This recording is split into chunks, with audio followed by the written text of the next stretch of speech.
La police est venue en nombre et a embarqué la quasi-totalité des gens qui se trouvaient ici pour vérification diverses identités. Pour l'instant, on aurait 2 personnes encore en rétention. 2 personnes en rétention, donc pour examen de leur situation. Hein. Un encore pour 5 jours et un autre ici à la PAF et un autre au centre de rétention de Ouassel, près de Rouen. Donc ce qui est arrivé aux gars, la majorité des autres ont été libérés, sont revenus sur le camp.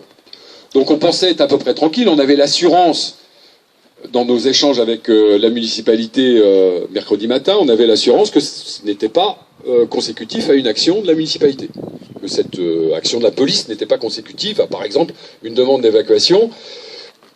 On s'en doutait un peu, puisque généralement, quand la police fait ça, elle détruit les tentes. Hein, voilà. Il faut toujours des choses à détruire, ces hommes en bleu. Mais donc, ils ont détruit de nombreuses tentes dans l'histoire des squats cherbourgeois. Ils en ont même rempli en 2016 d'un produit absolument invraisemblable, dont l'odeur n'a jamais disparu dans les tentes. D'ailleurs, on ne sait pas ce que c'est. S'il y a des chimistes parmi vous, ils peuvent encore faire des prélèvements. Voilà. Donc on avait l'assurance donc que la municipalité n'était pas à l'origine de cette action policière, mais dans l'échange que nous avons eu avec Frédéric Bastian, Frédéric Bastian disait que la municipalité ne renonçait pas forcément à cette hypothèse. Ce qui m'a amené à écrire que Frédéric Bastian manie avec talent la litote. Voilà. Et que effectivement, il avait très probablement prévu dès ce moment-là que l'évacuation effectivement serait demandée par la mairie de Cherbourg, ce qui est arrivé samedi matin, puisque, alors je ne sais pas si c'est des employés municipaux ou un huissier. Non, c'est la police. C'est la police qui est venue municipale, donc des employés municipaux, qui sont venus donner à chacun des garçons ici une lettre tout à fait bien tournée d'ailleurs, leur demandant de quitter les lieux sous 48 heures. Pourquoi? Je vous le donne en mille.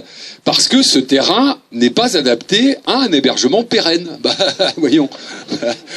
Évidemment, bien sûr, et qu'il est réservé à la pratique sportive. Donc si vous voyez l'herbe sur cette plage, je sais pas quelle pratique sportive, peut-être, je sais pas, la randonnée ou je sais pas quoi, voilà, mais en tout cas pas le basket ni le football. Voilà. Donc pour toutes ces raisons, il faut que ces garçons dégagent le terrain le plus rapidement possible. Ce à quoi, vous le constatez vous-même, ils n'ont pas souscrit. Voilà. N'ayant pas d'autres endroits disponibles pour s'abriter, ils sont restés ici et je ne sais pas. Évidemment, la mairie, ceci dit, la municipalité, c'était peut-être une façon de renvoyer le message à l'envoyeur, mais la municipalité ne nous a pas prévenu de cette action, bien sûr, et évidemment depuis pas de dialogue, alors que nous l'avons demandé. Nous avons demandé aux 5 maires délégués, au maire de la commune nouvelle, vous savez, vous n'êtes pas perdus là, parce que c'est compliqué, hein, le maire de la commune nouvelle, les 5 maires délégués, la députée et le maire adjoint chargé des affaires sociales, donc Frédéric Bastian. Nous leur avons demandé la tenue d'une table ronde le plus rapidement possible. Jeudi. Donc voilà, ils auraient pu répondre là à ce moment-là et puis nous dire on peut vraiment pas, on peut pas faire autre chose que d'évacuer. Non, non. Bon, voilà. Donc je sais pas ce qu'ils espèrent, je sais pas ce qu'ils veulent dans cette affaire. Je suis assez circonspect. On avait déjà eu une affaire d'évacuation comme ça qui avait été menée par quelqu'un qui a eu un destin national depuis. Et ce quelqu'un qui a eu un destin national depuis disait écoutez. Alors, il disait, écoute, parce qu'il me tutoyait, je suis assez fier qu'il me tutoie. Et il disait, écoute, Pascal, je fais ça, mais c'est parce que c'est pour prouver par l'absurde que l'évacuation est impossible. Ça, il faut avoir fait Sciences Po pour y penser. Et donc l'évacuation, prouver par A plus B que l'évacuation est impossible, c'est qu'elle est inefficace, etc., bien sûr. Je sais pas si Benoît Rivet est dans la même disposition d'esprit. Je sais pas. Voilà. Donc moi je m'interroge. Je veux dire, ça intéressera les historiens plus tard. Ça a assez peu d'importance de savoir ce qu'est la motivation profonde de la municipalité dans cette affaire. Mais par contre, ce qui nous préoccupe beaucoup, évidemment, la seule chose qui nous préoccupe, c'est bien sûr le sort des gars qui sont dessus.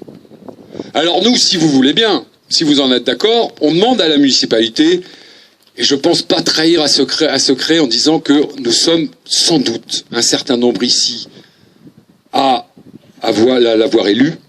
Je crois qu'on peut le dire quand même sans trop de difficultés. Voilà, on dit simplement à la municipalité, bon, on arrête les bêtises. On arrête les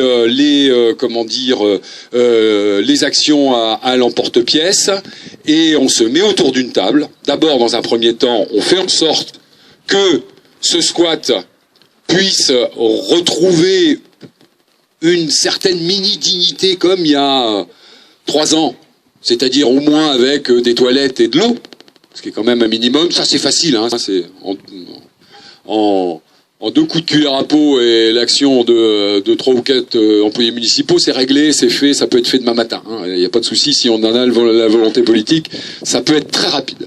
Donc des toilettes, de l'eau, et puis après, on prend le temps, on se met autour d'une table, et on voit enfin ce qu'on réclame depuis des années et des années dans cette agglomération, la possibilité d'avoir un hébergement pour tous les gens qui sont à la rue dans l'agglomération de Cherbourg. Un hébergement pour tous les gens qui sont à la rue, qu'ils soient français, étrangers, qu'ils soient en situation régulière ou irrégulière, peu importe, des gens qui sont à la rue, c'est d'abord des gens qui sont à la rue. Voilà. Et d'abord, la première des tâches, je le pense très profondément, d'une municipalité de gauche, c'est d'abord d'assurer ça.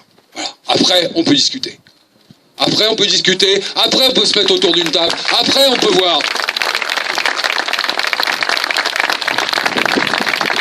Voilà. Donc, mettons-nous autour de la table et essayons de voir les choses. On sait bien quelles sont les peurs. On les connaît bien. Les peurs, elles sont simples. C'est de dire si vous accueillez, si vous hébergez, vous allez avoir 200, 300, 400, 500 000 exilés qui vont venir. Je suis désolé, mais ce raisonnement, il est crétin. Ça fait des années qu'on leur dit que c'est une crétinerie noire, que les exilés, ils ne viennent pas à cause de la qualité de la soupe de la Chaudrée ou de l'épaisseur des matelas qui sont dans les tentes du squat ou du sourire tout à fait avenant des militants d'itinérance. C'est pas pour ça qu'ils viennent. Ils viennent tout simplement parce qu'il y a encore un petit peu, pas beaucoup, mais un petit peu de traversée transmanche et que Cherbourg... Et donc c'est bête, hein, on n'y avait pas pensé, Cherbourg est un port. Étonnant, hein, donc les croisiéristes, ça, il n'y a pas de problème, mais les exilés, non, on ne veut pas. Des croisiéristes, oui, des exilés, non. Voilà. Faut arrêter les bêtises, à partir du moment où on est un port, on est une frontière, à partir du moment, dans ce monde de fous dans lequel nous sommes, à partir du moment où il y a une frontière, il y a forcément des gens qui essaient de la passer, légalement ou illégalement. C'est ça le sort d'un port, et c'est ce que nous devons, le défi que nous devons relever tous ensemble. On a été capable ici d'assurer l'accueil et l'hébergement de milliers de gens qui sont partis vers les Amériques au début de ce siècle, à la fin du siècle dernier et au début de celui-ci. Nous devons être capables d'accueillir quelques dizaines, voire quelques centaines d'exilés qui essaient, parce que ils ont de la famille en Angleterre ou en Irlande, parce que ils parlent anglais, pas français, parce que évidemment, bien sûr, et ça me fend le cœur de le dire, le droit du travail anglais a été complètement détruit et atomisé et permet effectivement une surexploitation et donc des emplois merdiques accessibles très très rapidement de l'autre côté de la Manche. Effectivement, c'est pour ça que les exilés, c'est d'y passer. C'est tout. C'est aussi simple que ça. Voilà, donc nous devons prendre... Autorités, citoyens, citoyennes, nous devons prendre notre part de cette réalité concrète ici à Cherbourg et arrêter de se cacher derrière son petit doigt en espérant par des actions en justice crapoteuses que ces exilés s'en iront d'eux-mêmes, disparaîtront dans la nature et que plus jamais ils ne troubleront le sommeil des élus cherbourgeois. Faut arrêter maintenant. Encore une fois, mettons-nous autour de la table, discutons entre gens adultes et responsables de ce que doit être un plan d'accueil cohérent et humain de toutes les populations en détresse dans une ville comme Cherbourg. Chers amis, merci beaucoup de votre présence. Je passe la parole maintenant à Claudie pour Itinérance.